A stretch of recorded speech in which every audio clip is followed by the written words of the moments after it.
Ne vous inquiétez pas, vous allez y arriver, a dit notre mère en nous lâchant devant l'école.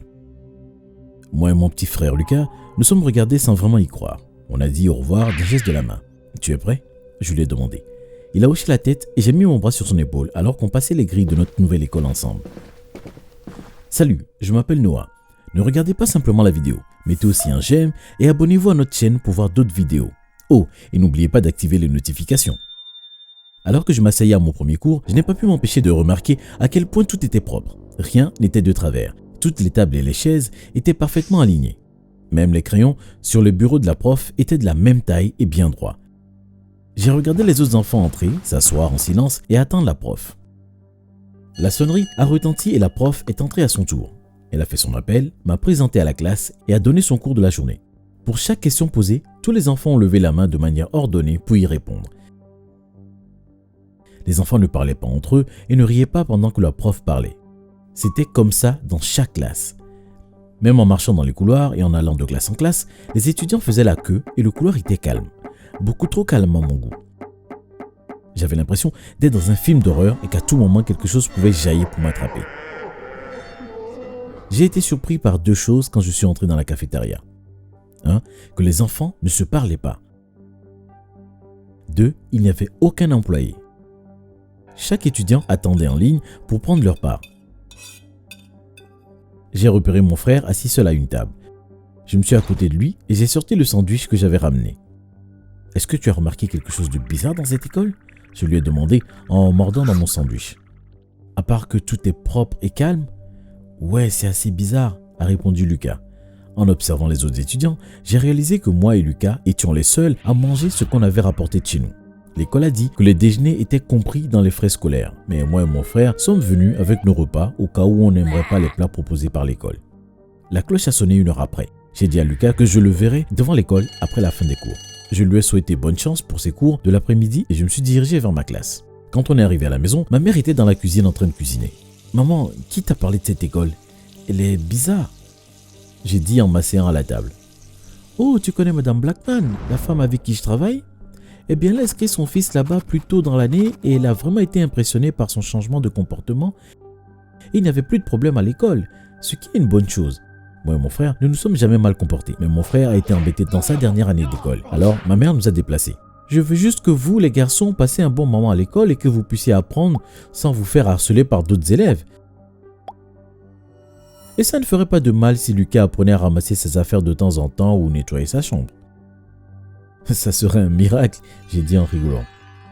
Même si mes anciens amis me manquaient, j'ai décidé de donner une chance à cette nouvelle école pour le bien de Lucas. J'ai essayé de me faire des amis, mais j'avais l'impression que les conversations n'étaient pas naturelles. C'était comme parler à un robot qui avait une puce avec des réponses préenregistrées. Une chose qui m'a étonné dans cette école, c'est le fait que les seuls adultes qu'on voyait étaient les profs. Il n'y avait pas de surveillants ou même d'employés à la cafétéria. Une fois, j'ai fait une blague sur l'endroit où se passaient les heures de colle dans cette école si parfaite et l'étudiant m'a regardé l'air perdu. Le premier mois, je suis juste passé par les phases d'aller à l'école, suivre les règles et faire ce qui m'était demandé de faire à l'école. Puis, un vendredi, j'étais malade, je suis resté à la maison. J'ai remarqué que Lucas avait laissé son déjeuner à la maison. J'ai appelé ma mère pour lui dire, mais elle m'a dit que Lucas irait bien puisqu'il pouvait déjeuner à l'école. Je ne faisais pas confiance au repas de la cafétéria, mais ma mère pensait juste que j'en faisais trop. Dès que Lucas est rentré de l'école, je lui ai demandé comment s'était passée sa journée. Il a dit qu'il avait passé une excellente journée et il m'a dit à quel point il avait apprécié le repas de l'école. Pendant qu'il parlait avec moi, je l'ai regardé ranger son sac et ses chaussures. Lucas n'avait jamais fait ça avant, alors que d'habitude, il laissait tout traîner n'importe où et que moi ou ma mère trébuchions dessus. « Est-ce que tu vas bien? Depuis quand tu ranges ton sac et tes chaussures? Tu te sens bien? » J'ai dit en plaisantant. « Ça va, » a dit Lucas en rigolant. Soudain, son visage a changé. Il avait un regard bizarre pendant un moment, puis ça a disparu, aussi rapidement que c'était apparu. « Je prends la télécommande, » a dit Lucas en passant devant moi et en courant devant la télé. Chaque vendredi après l'école, moi et Lucas jouions aux jeux vidéo jusqu'à ce que ma mère rentre du travail. « Hé les garçons, je suis rentré !» Ma mère a regardé dans le salon, l'air étonné. Elle s'est approchée et a mis sa main sur le front de Lucas pour vérifier sa température. « Est-ce que tu vas bien? Je pensais tomber sur ton sac ou tes chaussures. »« Je les ai rangées comme prévu, maman. » Il y avait encore ce regard sur le visage de Lucas avant de disparaître. « Est-ce que je peux manger le repas de la cafétéria à partir de maintenant? C'était excellent. »« Bien sûr, pas de problème, Lucas. Est-ce que tu prendras ton repas à la cafétéria aussi? » a dit ma mère en me regardant, mais j'ai secoué la tête. Non, merci. Quand le week-end est arrivé, pas une seule fois, Lucas a rangé ses affaires.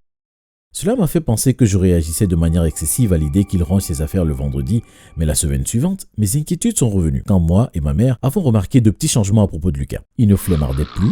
Dès son retour de l'école, il commençait ses devoirs et ne voulait plus jouer aux jeux vidéo. Alors que ma mère était étonnée et heureuse du nouveau changement de Lucas, j'ai vu la personnalité de mon frère disparaître sous mes yeux. L'enfant de 11 ans, autrefois heureux, que j'étais fier d'appeler mon frère, semblait maintenant être un robot sans émotion. Ce n'est pas comme s'il ne souriait ou ne riait pas, mais quand il le faisait, ça semblait être sans sentiment. Je savais que le problème venait de la nourriture. La cafétéria servait à ses étudiants, et si je voulais sauver mon frère, je devais découvrir ce qu'il mettait dedans avant de la détruire. L'origine de la nourriture et la façon dont elle était entrée dans la cafétéria restaient un mystère, d'autant plus qu'il n'y avait aucun employé. Les portes étaient fermées jusqu'à l'heure du déjeuner. Il devait y avoir une minuterie sur la serrure puisqu'on n'avait jamais vu personne ouvrir les portes. Jamais. Maman, tu ne penses pas que le comportement étrange de Lucas a commencé depuis qu'il a commencé à manger la nourriture de la cafétéria? Pas encore, Noah. Il n'y a pas de problème avec la nourriture de la cafétéria. Si quelque chose n'allait pas, les autres parents en auraient déjà parlé. Au fait, est-ce que tu veux une pizza ou bien manger chinois pour le dîner? Il y avait autre chose qui était un mystère pour moi. Je ne pouvais pas comprendre pourquoi les parents ne pouvaient pas voir le changement dans le comportement de leurs enfants. Est-ce que de bonnes notes et une chambre propre est tout ce qu'ils veulent? Je savais que je devais découvrir tout ça tout seul. J'ai décidé que dans cette école parfaite, je devais devenir un vilain petit canard. Si j'allais contre les règles, alors peut-être que je pourrais en découvrir davantage sur cette école. Je n'ai pas seulement trouvé ce que je cherchais, mais j'en ai trouvé bien plus que prévu. Le lendemain, j'ai commencé par quelque chose d'insignifiant. J'ai posé mes jambes sur la table pendant que le prof parlait. Puis le cours suivant, j'ai appelé mon cousin et je lui ai parlé pendant tout le cours. En cours de sciences, j'ai jeté des grenouilles mortes sur mes camarades et pendant le déjeuner, j'ai déclenché l'alarme incendie. Même si les cours ont été tous suspendus pour la journée, aucun enseignant n'a parlé de mon comportement. Je ne savais pas quoi faire. Je me suis dit que puisqu'ils ne m'en parlaient pas, ils allaient appeler ma mère pour lui en parler. Je m'attendais à ce que ma mère rentre pour me parler de mon mauvais comportement à l'école, mais quand elle est rentrée, elle n'a rien dit. « Salut, maman », j'ai dit. « Est-ce que l'école t'a appelé aujourd'hui ?»« Noah Nicolas César », ma mère a placé sa main sur ses hanches. « Est-ce que quelque chose est arrivé à l'école ?» Non, j'ai menti. C'est juste que ma prof principale a dit que je pourrais être dans le tableau d'honneur. Je pensais juste qu'elle t'avait appelé pour le confirmer. « Oh, c'est super! Personne n'a appelé, mais je te le dirai s'ils le font. » Le lendemain, j'ai décidé de monter d'un cran. J'ai peint la bombe, les casiers dans le couloir. J'ai dit à un prof, l'école est nulle. J'ai renversé les tables et les chaises de la classe et je me suis battu avec les autres garçons toute la journée. À la fin de la journée, j'étais déçu qu'aucun prof n'ait remarqué mon mauvais comportement et je n'ai pas été appelé dans le bureau de la principale. Si j'étais dans mon ancienne école, j'aurais été suspendu depuis longtemps. Je me suis allongé dans mon lit ce soir-là et j'ai pensé à abandonner. Je n'étais pas préparé à la situation bizarre qui allait se produire le lendemain. Comme tous les matins, quand j'allais à l'école, j'allais en classe. Je n'arrêtais pas de me dire qu'il n'y avait rien d'autre à l'école qui pourrait me surprendre. Quand la cloche a sonné, j'étais encore la seule personne assise en classe. J'ai trouvé ça étrange et je me suis demandé si on nous avait assigné une classe différente aujourd'hui. Mais je n'étais pas au courant. Je me suis levé et j'étais près de la porte quand j'ai entendu un clic. La porte était fermée à clé. J'ai tourné la poignée et j'ai tiré dessus. J'ai entendu un petit sifflement, puis mes yeux et ma gorge ont commencé à brûler. J'ai toussé hystériquement et j'ai essayé de me couvrir les yeux. J'ai commencé à me sentir fatigué. Je suis tombé avant de perdre connaissance. J'ai ouvert les yeux et je m'attendais à être attaché à une chaise dans un donjon sur une île lointaine, mais en regardant autour de moi, j'ai réalisé que j'étais allongé sur un canapé dans ce qui ressemblait être un bureau. « Ravi de vous voir, monsieur César. » Une femme mince, avec les cheveux noirs dans un chignon serré et des lunettes m'a regardé sévèrement. « Je suis la principale Rothwell. Vous voulez un verre d'eau avant de commencer ?» J'ai refusé et je me suis assis doucement. « J'ai suivi votre comportement et il semblerait que vous cherchiez à être provoqué. Maintenant, monsieur César, je suis là. Comment est-ce que je peux vous aider? Vous avez toute mon attention. » J'ai pris une grande respiration. C'était ma chance pour découvrir la vérité sur cette école parfaite. « Je sais que vous contrôlez les étudiants en mettant quelque chose dans la nourriture de la cafétéria. » J'ai dit. « C'est impossible que des jeunes se comportent ainsi par eux-mêmes. N'avez-vous pas eu un cas de conscience de ce que vous faites et des effets à long terme que cela pourrait avoir sur eux? Je vais découvrir comment vous les contrôlez. » même si c'est la dernière chose que je fais ici. Je m'attendais à ce qu'elle s'énerve, se mette en colère ou même qu'elle se mette à rire, mais elle est restée calme et s'est assise à côté de moi. Elle parlait doucement et calmement. Dans mon école, j'ai des parents qui sont avocats, sénateurs, docteurs, politiciens et psychiatres. Vous attendez-vous vraiment à ce que je réponde aux menaces d'un jeune homme de 14 ans? Les parents veulent que leur enfant écoute, suivent les règles, ont des A et ne leur causent pas de problème. Je donne aux parents ce qu'ils veulent. Tant que j'aurai un marché, je ne ferai jamais faillite. Maintenant, vous pouvez retourner en classe et bien vous comporter, ou bien je pourrais mettre quelque chose dans le casier de votre frère qui pourrait l'envoyer en prison pour quelques années. J'ai les moyens et l'argent pour y arriver. Ne venez pas pour perturber les cours. Est-ce que c'est clair? À contre-cœur, j'ai hoché la tête.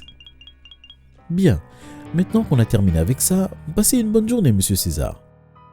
Je ne pouvais pas laisser la principale Rothwell s'en tirer comme ça.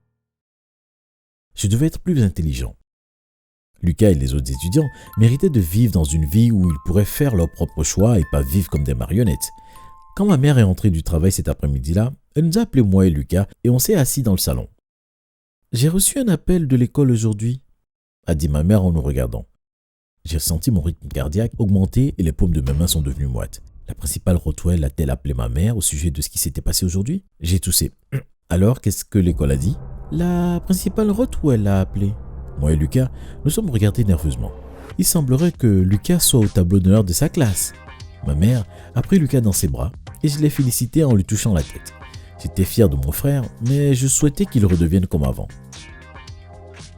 Tout ça mérite un gâteau, a dit ma mère. Lucas est allé à la cuisine et il est revenu avec des parts de gâteau dans une assiette. Le gâteau était délicieux. C'est le meilleur gâteau que j'ai eu, maman. Où est-ce que tu as acheté ce gâteau? J'ai demandé. Je ne l'ai pas acheté, mais tu as raison. Il est très bon. J'ai regardé Lucas. Où est-ce que tu as eu ce gâteau? J'avais peur d'entendre la réponse. Oh, la principale Rothwell m'a donné des parts en plus à la cafétéria aujourd'hui. J'étais effondré.